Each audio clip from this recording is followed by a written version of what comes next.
محترم সমবেত মুসল্লিন ইকরাম, আল্লাহ রাব্বুল ইজ্জত ওয়াল জালাল তার নিকটে আমরা অসংখ্য শুকরিয়া ও কৃতজ্ঞতা জ্ঞাপন করছি যে মহান আল্লাহ পাক রব্বুল আলামিন আমাদেরকে সালাতুল জুমা আদায় করার লক্ষ্যে আল্লাহ পাকের কালামে পাক থেকে কিছু কথা বলার এবং শোনার সুযোগ করে দিয়েছেন। এই জন্য আল্লাহ পাকের দরবারে শুকরিয়া আদায় করে নিচ্ছি। সকল বলুন আলহামদুলিল্লাহ। কোন সফরে যায়, সফরের সুনির্দিষ্ট একটা সময় নির্ধারণ করা থাকে, আমরা কোন স্টেশনে কতক্ষণ অপেক্ষা করব। দুনিয়ার সফর যেমন একটা কর্মসূচি থাকে, অনুরূপভাবে আমরা যে কর্মসূচি নিয়ে আমরা পথ অতিক্রম করছি, প্রথম স্টেশনের নাম কি? আরোহার জগৎ। প্রথম স্টেশনের নাম কি? আরোহার জগৎ। সেখানেও আমাদের সুনির্দিষ্ট সময়ে যতটুকু কাল সেখানে থাকতে হবে ততটুকুই আমরা থাকতে পেরেছি। আবার দ্বিতীয় স্টেশনের নাম হলো মায়ের পেট, মায়ের আরহাম। সেখানেও আমাদের সুনির্দিষ্ট একটা সময় সীমা আছে, এর বেশিও কেউ থাকতে পারবে না, কমও কেউ থাকতে পারবে না। সুনির্দিষ্ট সময় অতিক্রম হলে আমাদের পরবর্তী স্টেশনের নাম কি? দুনিয়া। পরবর্তী স্টেশনের নাম কি? দুনিয়া। কিন্তু দুনিয়াতে যখন আসলাম, এই দুনিয়ার জগৎটা বিরাট একটা জগৎ। এই জগতে আমাদের কি করতে হবে সেই স্বীকারোক্তিটা আমরা দিয়ে এসেছিলাম প্রথম জগতে। এই দুনিয়ার জগতে আমরা কি করতে হবে, কিভাবে আমাদের জীবনযাপন করতে হবে, কিভাবে আমাদের সেই রুটিন ওয়ার্ক কাজগুলো সম্পূর্ণ করতে হবে, সেই ওয়াদা এবং স্বীকারোক্তি আমরা দিয়ে আসছিলাম কোথায়? রূহুর জগতে, প্রথম স্টেশনে। আল্লাহ রাব্বুল ইজ্জত ওয়াল জালাল এই যে রূহ জগতের কথাগুলো আমরা ভুলে যাব, এটা কে জানেন? আল্লাহ পাক জানেন যে মানুষ, ইনসান এই শব্দের অর্থ হলো ভুলে যাওয়া। আর স্বাভাবিকভাবে মানুষ যদি না ভুলে যেত তাহলে দুনিয়াতে বসবাস করতে পারত না। দেখেন, আপনার আব্বা নাই, আমার আব্বা নাই, বা আমার চোখের সামনে মৃত্যুবরণ করেছে, মা আমার চোখের সামনে মৃত্যুবরণ করেছে, কিন্তু পক্ষান্তরে দুনিয়ার নিজাম এবং আল্লাহ পাক রব্বুল আলামিনের যে কানুন, এই নিজাম এবং কানুনের কারণে 3 দিন পরে আমরা আমাদের পিতামাতা ভুলে গিয়ে স্বাভাবিক জীবনে আমরা চলে আসছি। যদি প্রথম দিনের যে কান্নার রুল, আপনাকে ছেড়ে আপনার পিতা চলে গিয়েছে, আমাকে ছেড়ে আমার পিতা চলে গিয়েছে, এটা কোনো অবস্থাতেই জন্য মেনে নেওয়ার মতো নয়। কিন্তু এরকমটাই যদি হতো তাহলে আমি আর আপনি কি বাঁচতে পারতাম? কি কথা বলেন? বাঁচতে পারতাম? আল্লাহ পাক রব্বুল আলামিন আমাকে আপনাকে স্বাভাবিক জগতে এনে পৌঁছে দেন। যাই হোক, বলতেছিলাম আমাদের প্রথম স্টেশনের নাম কি? সকলে আওয়াজ করে বলতে হবে। প্রথম স্টেশনের নাম কি? রূহ। দ্বিতীয় স্টেশনের নাম হলো মায়ের পেট।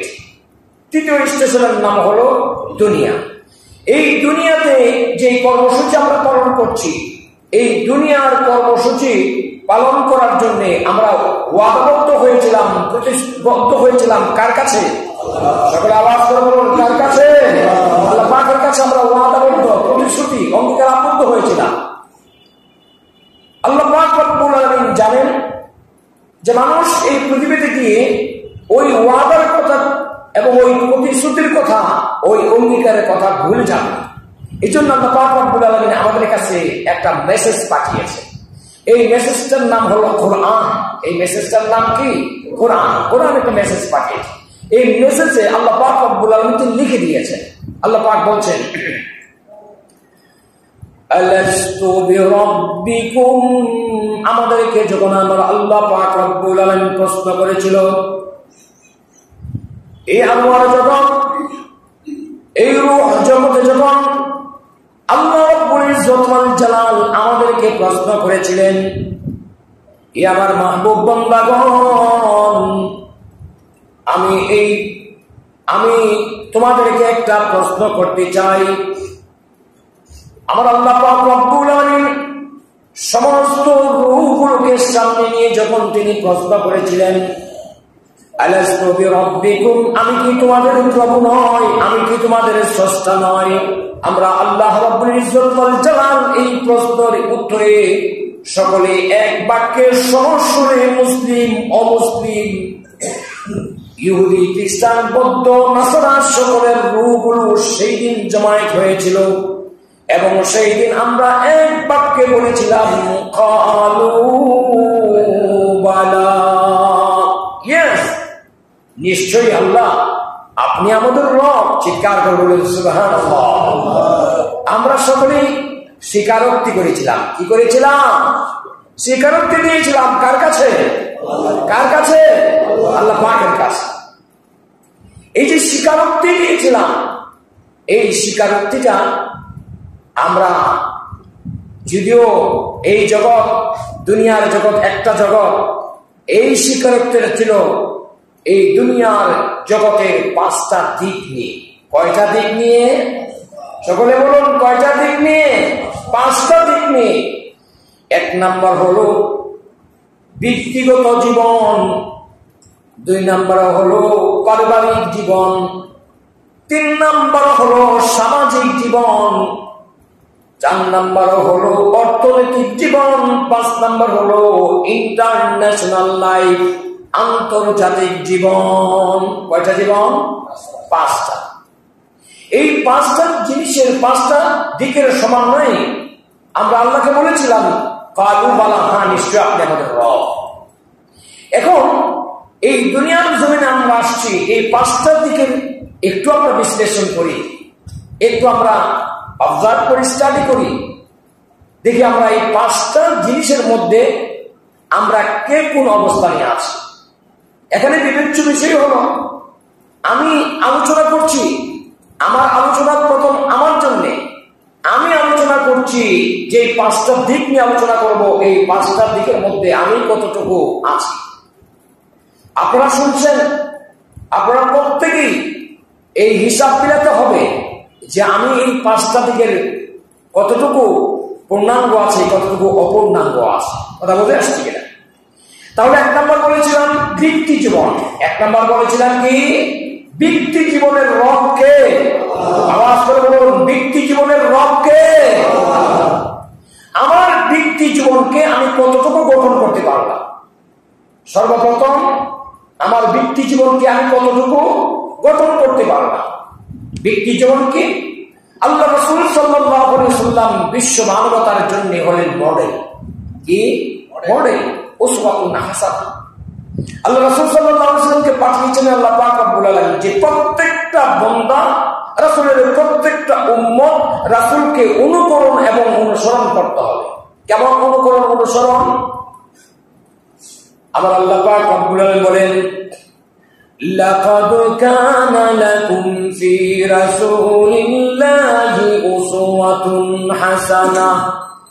লাকাদ কানা লাকুম, লাকাদ কানা লাকুম ফি রাসূলিল্লাহি, তোমাদের জন্য আল্লাহর রাসূল হলেন উসওয়াতুন হাসানাহ। উসওয়াতুন হাসানাহ, উত্তম মডেল। এক সমকক্ষ আর কেউ হতে পারে না। রাসূল আকরাম সাল্লাল্লাহু আলাইহি ওয়াসাল্লামের জায়গায় আর কেউ আসতে পারবে না, পারছে না, পারবো। তো রাসূল হলেন আমাদের জন্য কি মডেল। এবার ব্যক্তি জীবনকে যদি গঠন করতে হয়, তাহলে আপনার চিন্তা করতে হবে আপনার শৈশব জীবন যখন শুরু হয়েছে, আপনার শৈশব জীবন আল্লাহ রাসূল সাল্লাল্লাহু আলাইহি ওয়াসাল্লাম তিনি তার শৈশব জীবনটা কিভাবে অতিবাহিত করছে, ওইভাবে আপনার শৈশব জীবন আপনার অতিবাহিত করতে হবে।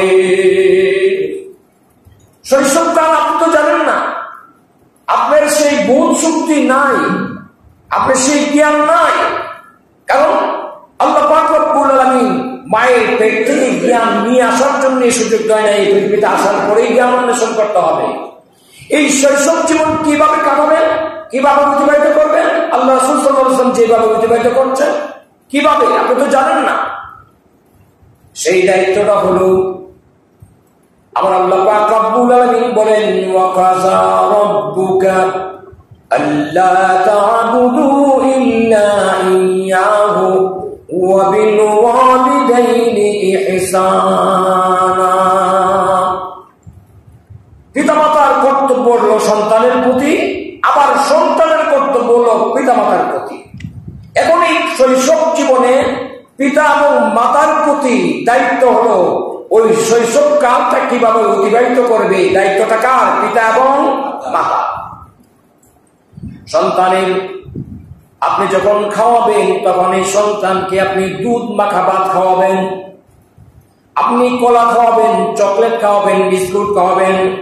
খাওয়ানোর পরে আপনি বলেন বিসমিল্লাহির রহমানির রহিম, বিসমিল্লাহ বলেন। সন্তানের মুখে আপনি দুধ দেন, কলা দেন, বিস্কুট দেন, যা পারেন তাই দেন, কিন্তু সর্বপ্রথম সন্তান নয়, কে বলতে হবে? পিতা এবং মাতা। বিসমিল্লাহির রহমানির রহিম। তাহলে শৈশব জীবনটা আপনি সুন্নত তরিকায় চলছে। ওই সন্তানকে আপনি প্রস্রাব করাবেন, পিতা এবং মাতার দায়িত্ব হলো ওই সন্তানকে প্রস্রাব করানো। তাহলে ওই সন্তানকে আপনি বসায় দেন, কোন দিকে বসাবেন? কোন দিকে? উত্তর এবং দক্ষিণ, এই দিকে মুখ করে বা পিছন দিয়ে বসাবেন। তাহলে সন্তান আল্লাহ রাসূল সাল্লাল্লাহু আলাইহি ওয়াসাল্লামের সুন্নত তরিকায় শৈশব জীবনটা অতিবাহিত করলো। চিৎকার করে বলুন সুবহানাল্লাহ। ভাইয়ের আমরা বলতেছিলাম, আমার আল্লাহ পাক রব্বুল আলামিনের দরবারে আমরা অঙ্গীকারাবদ্ধ হয়েছিলাম। আমরা এক বাক্যে সমস্বরে বলেছিলাম কালু বালা, আল্লাহ নিশ্চয় আপনি আমাদের প্রভু, আপনি আমাদের স্রষ্টা, আপনি আমাদের রাজ্জাক। কারণ এই কালু বালার মধ্যে কয়টা জিনিস আছে বলেন? কয়টা জিনিস আছে? 5টা। 1 নম্বর বলতেছিলাম ব্যক্তি জীবন। 1 নম্বর কি? ব্যক্তি জীবন। এই ব্যক্তি জীবনের মধ্যে আপনি ব্যক্তি জীবনকে গঠন করবেন। ব্যক্তি জীবনকে গঠন করার জন্য সর্বপ্রথম আমার আল্লাহর উপরে কি আনতে হবে? ঈমান আনতে হবে। কার উপরে ঈমান আনতে হবে? আওয়াজ করে বলুন, কার উপরে ঈমান আনতে হবে? আল্লাহর উপরে ঈমান আনতে হবে। আমাদেরকে যখন মক্তবে অ্যাডমিশন দিয়ে দিল আমার মা এবং আমার বাপ, তখন আমরা আমাদের হুজুর আমাদেরকে পড়িয়েছেন, আমার সাথে বলুন বিসমিল্লাহির রহমানির রহিম। আমানতু বিল্লাহি ওয়া মালাইকাতিহি ওয়া কুতুবিহি ওয়া রুসুলিহি ওয়াল ইয়াউমিল আখির ওয়াল কদরি খাইরিহি ওয়া শাররিহি মিনাল্লাহি তাআলা ওয়াল বাসি বাদাল মাউত। আমরা আল্লাহর উপর কি? আল্লাহ, ঈমান আল্লাহ। এই সবক কে দিয়েছে? আল্লাহ পাক।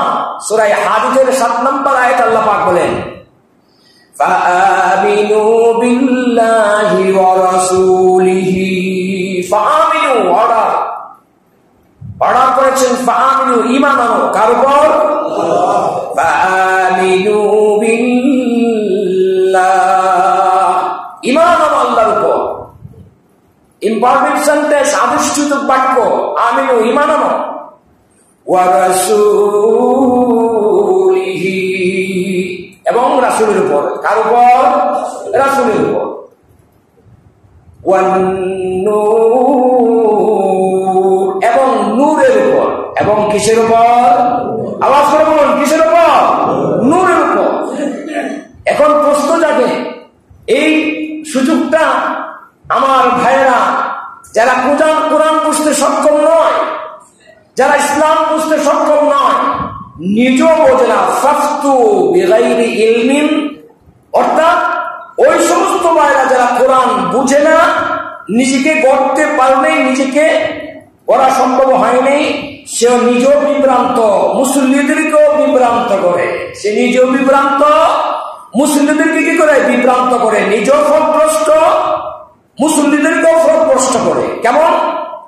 আমরা ব্যক্তি জীবন গঠন করতে গিয়া আল্লাহ পাকের নির্দেশ বা আমিনু, ঈমান আনো। আমরা ঈমান আনলাম কার উপর? বিল্লাহি, আল্লাহর উপর। ওয়া রাসূলিহি, কার উপর? রাসূলের উপর। আল্লাহ 3 নম্বরে বলেছেন নূর, এবং নূরের উপর। এবং কিসের উপর? নূরের উপর। ভাই বসছে দলিল যে রাসূল নূরের তৈরি ছিল। রাসূল কি তৈরি ছিল? নূরের তৈরি ছিল। কারণ এখানে আল্লাহ বলেছেন নূর, নূরের উপর কি করো? ঈমান আনো। নূরের উপর ঈমান আনতে বলেছেন, কিন্তু নূরের তৈরি বলেছেন। এই ভুল বুঝবে, এই ভুল ব্যাখ্যা নিজ ভুল ব্যাখ্যার উপর আমল করবে এবং মুসল্লিদেরকেও বিভ্রান্ত করবে। সেজন্য আল্লাহ রাব্বুল ইজ্জত ওয়াল জালাল তিনি ব্যাখ্যা করে দিয়েছেন এই আয়াতে, সূরা হাদীদের 7 নম্বর আয়াতে আল্লাহ নূরের ব্যাখ্যা করেছেন। কিসের ব্যাখ্যা করেছেন? নূরের ব্যাখ্যা করেছেন। কি বলছেন? আল্লাযী আনজালনা, আমি যা নাজিল করেছি। চিৎকার করে বলুন সুবহানাল্লাহ।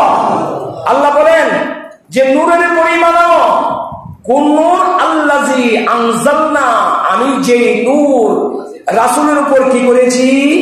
নাজিল করেছি।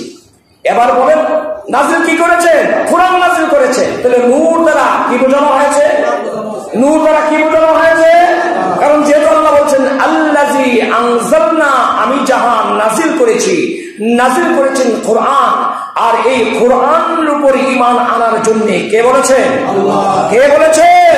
কোরআনটা হলো একটা প্রদীপ, একটা আলো, এটা হলো হুদা, হেদায়েত গ্রন্থ। সুতরাং এই নূরটাকে বিভ্রান্ত করার কোনো সুযোগ নেই। আল্লাহ পাক রব্বুল আলামিন বলেন সূরা নিসার 136 নম্বর আয়াত আল্লাহ বলেন ইয়া আইয়ুহাল্লাযীনা আমানু, হে ঈমানদারগণ, হে ঈমানদারগণ, যারা তোমরা ঈমান এনেছো কিসের উপর? আল্লাহর উপর ঈমান এনেছো, রাসূলের উপর ঈমান এনেছো, নূরের উপর। আমার আল্লাহ পাক রব্বুল আলামিন তাদেরকে হাত সারি দিয়ে ডাকছেন ইয়া আইয়ুহাল্লাযীনা আমানু। এবার আল্লাহ পাক রব্বুল আলামিন আমিনু বলে নাই, ঈমান আনার জন্য বলে নাই। এজন্য আমার আল্লাহ পাক রব্বুল আলামিন এবার ঈমানদার বলে তিনি সম্বোধন করেছেন। স্বীকার করে বলুন সুবহানাল্লাহ। এবার সম্বোধনটা কি বলেছেন? ঈমানদার বলে। কারণ আল্লাহ বলেছেন ঈমান আনো, আমরা ঈমান এনেছি। এবার বলেছেন ইয়া আইয়ুহাল্লাযীনা আমানু, হে ঈমানদারগণ, আমিনু বিল্লাহি ওয়া রাসূলিহি ওয়াল কিতাবিল্লাযী নাযালা আলা রাসূলিহি ওয়াল কিতাবিল্লাযী আনজালা মিন ক্বাবল। আল্লাহ বলেছেন যে তোমরা ঈমানদার বলে সম্বোধন করেছেন। তাহলে ঈমানদার বলে সম্বোধন করে আল্লাহ বলেছেন আমিনু, আবার ঈমান আনো। বুঝা গেল ঈমান আনা যে কমপ্লিট পূর্ণাঙ্গ ঈমান আনা, এর মধ্যে আমাদের ভেজাল আছে। এর মধ্যে কি আছে? ঈমান কতটুকু আনলাম না আনলাম, এই ভেজাল জানে কে? আমি কতটুকু আনলাম না আনলাম এই পরিমাণ জানে কে? এই জন্য কে ঈমান বেশি এনেছে কম এনেছে আমি আপনারটা নির্ণয় করা সম্ভব নয়, আপনি আমারটা নির্ণয় করা সম্ভব নয়। একমাত্র সম্ভব কে? আল্লাহ। এবং আপনি মনে মনে আপনি ঠিকই জানতে পারছেন যে আমি আমার ঈমানের কমতি কতটুকু আছে, আমার ঈমানের পূর্ণাঙ্গতা কতটুকু আছে। ছোট্ট একটি উদাহরণ দিলে জিনিসটা একটু পরিষ্কার হবে। আমি অনেক সময় দিয়ে থাকি। একটি সাপ যাচ্ছে, সাপটি হলো মিনিমাম 5 হাত লম্বা। সাপটাকে দেখে আপনি দৌড়াচ্ছেন মারার জন্য। আপনি মারতে গেলেন, সাপটা সামনে একটি গর্ত আছে, এই গর্তটি মাত্র 3 হাত। কত হাত? 3 হাত। সাপটি ওই গর্তের মধ্যে পালালো, গর্তের মধ্যে পালায়ন করেছে। কয় হাত? 3 হাত। সাপটা লম্বা কত হাত ছিল? 5 হাত। তাহলে আর কয় হাত বাকি নিল? ইচ্ছা মতো আপনি পিঠিয়েছেন। তাহলে পিঠাটা খাইল কোন কারণে? অর্থাৎ এই পূর্ণাঙ্গ গর্তের উপর ঢুকতে পারে নাই, বাকি রয়ে গেছে বিদায় ইচ্ছা মতো সাপটা পিঠা খেয়েছে এবং মরে গিয়েছে। ঈমান তেমন যে ঈমানের পূর্ণাঙ্গ যদি আমি আপনি প্রবেশ না করতে পারি তাহলে পথে গাছে সর্বক্ষেত্রে আমিও আপনি মা খাচ্ছি। কি ঠিক না বেঠিক? কে ঠিক কিনা? আমরা মা খাচ্ছি। তাহলে আমরাও যদি পূর্ণাঙ্গ ঈমানের ভিতরে দাখিল হয়ে যায় তাহলে নিঃসন্দেহে আমি আর আপনি কোনদিন মার খাবো না। আল্লাহ অনেক জায়গায় বলেছেন তুমি পূর্ণাঙ্গ ইসলাম, পূর্ণাঙ্গ ইসলামের ভিতরে কি করো? প্রবেশ করো। যাই হোক, আমি বলতে চাচ্ছিলাম যে রুহুর জগতে কন্ডিশন কয়টা ছিল? সকালে আওয়াজ করে বলুন কয়টা ছিল? 5টা। আমার ভাইরা যারা আগে আসছেন তিনারা বলতে পারছে, পরে যারা আসছেন ওরা আগের সঙ্গে আলোচনার যোগ মিলাতে পারবে না, এই জন্য বুঝবেন না। আমি মনে করি কোরআনের দর্শ হচ্ছে, কোরআনের স্টাডি হচ্ছে, আমরা কোরআন নিয়ে আলোচনা করছি। সকাল সকালে চলে আসবেন ইনশাআল্লাহ। আলোচনা বুঝতে হলে সকালে আসতে হবে। 2 নম্বর হলো যে আল্লাহ পাক রব্বুল আলামিন যে আমাদেরকে আমাদেরকে নিজের ব্যক্তি জীবনকে গঠন করার জন্য বলেছেন। 2 নম্বর হলো পারিবারিক জীবন। 2 নম্বর কি সকল আওয়াজ করে বলুন, 2 নম্বর কি পারিবারিক জীবন। আমার আল্লাহ পাক রব্বুল আলামিন বলেন, ও আনফুসাকুম ওয়া আহলিকুম নার। আল্লাহ রাব্বুল ইজ্জত ওয়াল জালাল যখন তিনি আমাদেরকে প্রশ্ন করেছিলেন, আলাস্তু বিরাব্বিকুম, আমি কি তোমাদের প্রভু নয়? আমরা সকলে এক বাক্যে সমস্বরে বলেছিলাম, হ্যাঁ আল্লাহ, আপনি আমাদের প্রভু, আপনি আমাদের রব। সুতরাং সেই দিন 5টা জিনিস আমার আল্লাহ পাক রব্বুল আলামিনের সঙ্গে আমাদের অঙ্গীকার আবদ্ধ হয়েছিল, প্রতিশ্রুতি দিয়েছিলাম। একটা হলো ব্যক্তি জীবনকে আমরা গঠন করা, ব্যক্তি জীবনকে আমরা কি করো সাজানো। 2 নম্বর হলো পারিবারিক জীবন। পারিবারিক জীবনের মধ্যে আমরা কি করতে হবে, আমাদের সেই গঠন করতে হবে ইসলাম দিয়ে, পূর্ণাঙ্গ জীবন বিধান দিয়ে। আল্লাহ পাক রব্বুল আলামিন বলেন, কু আনফুসাকুম, তুমি নিজে বাঁচো, ওয়া আহলিকুম নার, এবং তোমার আহাল, তোমার পরিবার পরিজনকে বাঁচাও, তোমার পরিবার পরিজনকে জাহান্নামের প্রজ্বলিত আগুন থেকে তুমি কি করো, বাঁচাও। তাহলে নিজের ব্যক্তি জীবনকে গঠন করার পরে কোন জীবন গঠন করতে হবে? সব আওয়াজ করে বলুন, কোন জীবন? পারিবারিক জীবন। কোন জীবন? পারিবারিক জীবন। যদি তাই হয় তাহলে মুয়াজ্জিন সাহেব যখন আযান দিয়েছে, আসসালাতু খায়রুম মিনান নাওম, অর্থ কি? ওঠো মুমিন মুসলমান, করি আমি নিবেদন, ঘুম হইতে নামাজ ভালো। আপনি হলেন নিয়মিত মুসল্লি, আপনি হাজিব, আপনি গাজীব, আপনি অত্যন্ত ভালো ইমানদার মুমিন। আপনার কানের মধ্যে সে মুয়াজ্জিন সাহেবের আযান ধ্বনি পৌঁছে গিয়েছে, কিন্তু আপনি আযান শুনে পাঞ্জাবিটা ঘাড়ে নিয়ে, টুপিটা মাথায় নিয়ে চলে আসছেন, আর এই পুরা ঘরটা, পুরা বিল্ডিংটা অন্ধকারাচ্ছন্ন হয়ে আছে, আপনি কাউকে জাগান নাই। আমি বলতে চাই, ওই ছোট্ট সেই বালক এবং আপনার স্ত্রী, আপনার সন্তান, আপনার ছেলে, আপনার ভাই জাহান্নামের প্রজ্বলিত আগুনে জ্বলবে, আর আপনি বেহেশতে যাচ্ছেন। এটা কি কোনো অবস্থাতেই ওই স্ত্রী এবং সন্তান সন্তুতি কোনো অবস্থায় মেনে নিতে পারবে কিনা বলেন? মেনে নিতে পারবে? আপনি তো মেনে নিতে পারবেন না। তাহলে আপনি কেন জাহান্নামের প্রজ্বলিত আগুনে অন্ধকারাচ্ছন্ন পরিবেশে তাদেরকে রেখে আপনি মসজিদে চলে আসছেন? না না না, আমার আল্লাহ পাক রব্বুল আলামিন বলেন, তোমার ব্যক্তি জীবনকে তুমি যদি গঠন করো তাহলে হবে না, তোমার পারিবারিক জীবনকেও গঠন করতে হবে। এই কথা আমি নয়, এই কথা বলেছেন কে? আল্লাহ। আমার আল্লাহ পাক রব্বুল আলামিন যখন তিনি আমাদেরকে প্রশ্ন করেছেন, আলাস্তু বিরাব্বিকুম, আমি কি তোমাদের প্রভু নয়? তখন আমরা উত্তর দিয়েছিলাম, হে আল্লাহ, নিশ্চয় আমাদের প্রভু। কোন দিক থেকে? ব্যক্তি জীবন গঠন করার প্রভু আপনি, আমাদের পারিবারিক জীবন গঠন করার প্রভু আপনি, আপনি সামাজিক জীবন গঠন করার প্রভু কে? আপনি। আমাদের অর্থনৈতিক জীবন গঠন করার প্রভু কে? আপনি। আমাদের ইন্টারন্যাশনাল লাইফ, আমাদের আন্তর্জাতিক ক্ষেত্রে জীবন গঠন করার প্রভু কে? আপনি। ভাইয়েরা আমার আল্লাহ পাক রব্বুল আলামিন তিনি কোরআনে বলেন, ওয়ানজির আশিরাতাকাল আকরাবিন, তুমি তোমার নিকটম আত্মীয়দেরকে তুমি ভীতি প্রদর্শন করাও, আল্লাহর ভয় দেখাও, জাহান্নামের ভয় দেখাও। ভাইরা আমার, 3 নাম্বার হলো সামাজিক জীবন। 3 নাম্বার কি? আওয়াজ করে বলুন, 3 নাম্বার কি? সামাজিক জীবন। আল্লাহ রাসূল সাল্লাল্লাহু আলাইহি ওয়াসাল্লাম যখন তিনি ব্যক্তি জীবন, পারিবারিক জীবন, ব্যক্তি জীবন, পারিবারিক জীবন গঠন করার পরে তিনি সামাজিক অভিযানে তিনি নামে পড়লেন। আমার আল্লাহ পাক রব্বুল আলামিন বলেন, হে আমার নবী, তুমি আর চুপটাকে বসে থেকে নয়, বরং এইবার ওপেন, তুমি বের হয়ে যাও। আল্লাহ বলেছেন, ফাস্তাবিমা তুমারু ফাআরিজ আনিল মুশরিকিন। ফাস্তাবিমা তুমারু, আমার উপর যা আদিষ্ঠিত হয়েছে, আমার উপর যে হুকুম হয়েছে, আমি নির্দ্বিধায় গোটা বিশ্ব মানব জাতিকে জাহান্নামের প্রজ্বলিত আগুন থেকে যেন বাঁচাতে পারি, আমি বের হয়ে গেলাম। এবং আল্লাহ বলেন, ফাআরিজ আনিল মুশরিকিন, তাদেরকে শিরক থেকে তুমি বাঁচাও। চিৎকার করলেন সুবহানাল্লাহ। 4 নাম্বার অর্থনৈতিক জীবন। 4 নাম্বার কি? সকলে আওয়াজ করে বলুন 4 নাম্বার কি? অর্থনৈতিক জীবন। এটা মানুষের ব্লাডের সাথে সম্পর্ক। সুতরাং অর্থনীতি দুর্বল, আপনি সব দিক দিয়েই দুর্বল। এই জন্য আল্লাহ রাসূল সাল্লাল্লাহু আলাইহি ওয়াসাল্লাম বলেছেন, আল কাসবু হাবিবুল্লাহ, তুমি সহজে কামাই করো, ব্যবসা করো, বাণিজ্য করো। কে বলেছেন? আল্লাহ রাসূল। সুতরাং কোন মুসলিম গরিব থাকা যাবে না, কোন মুসলিম ভিক্ষুক হওয়া যাবে না। মুসলিম হতে স্বাবলম্বন কেবল পরিশ্রম করার জন্য করেছেন একমাত্র আল্লাহ রাসূল সাল্লাল্লাহু আলাইহি ওয়াসাল্লাম, তিনি বলেছেন।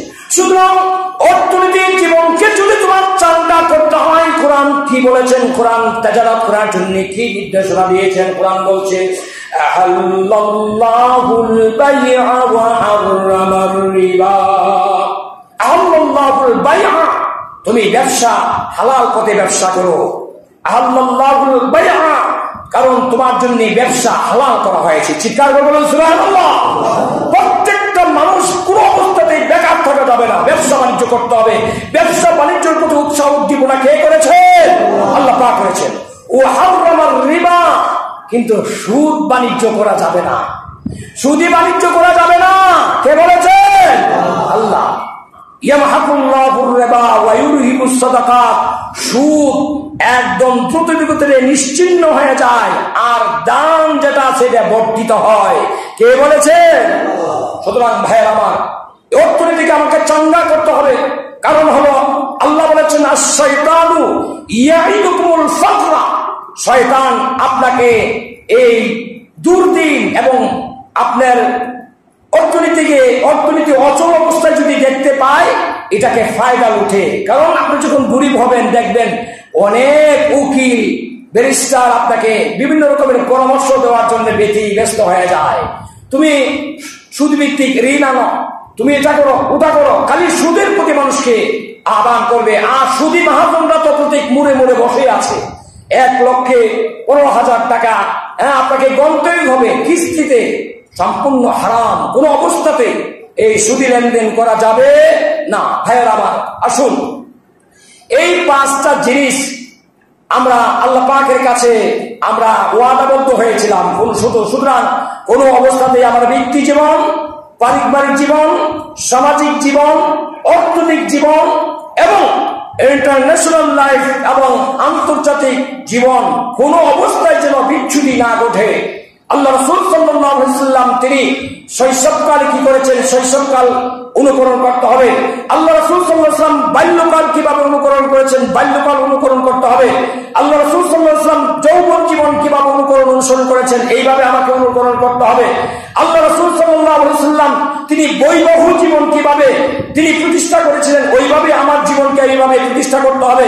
আল্লাহ রাসূল সাল্লাল্লাহু আলাইহি ওয়াসাল্লাম তিনি সিয়াসত রাজনৈতিক অঙ্গনে কিভাবে পদার্পণ করেছিলেন, ওইভাবে আমাকে গঠন করতে হবে। আল্লাহ রাসূল সাল্লাল্লাহু আলাইহি ওয়াসাল্লাম তিনি ব্যবসায়িক জীবন কিভাবে প্রতিষ্ঠা করেছিলেন, ওইভাবে আমার জীবনকে প্রতিষ্ঠা করতে হবে। আল্লাহ রাসূল সাল্লাল্লাহু আলাইহি ওয়াসাল্লাম তিনি গোটা জীবনকে কোরআন দিয়ে সাজিয়েছিলেন, অনুরূপভাবে আমার আপনার জীবনকে কোরআন দিয়ে সাজাতে হবে। আল্লাহ রাব্বুল ইজ্জত ওয়াল জালাল আমাকে আপনাকে সকলকে মহাগ্রন্থ আল কোরআন দিয়ে যেন আমরা আমাদের জীবনকে গঠন করতে পারি। আল্লাহ সকলকে তৌফিক দান করুন।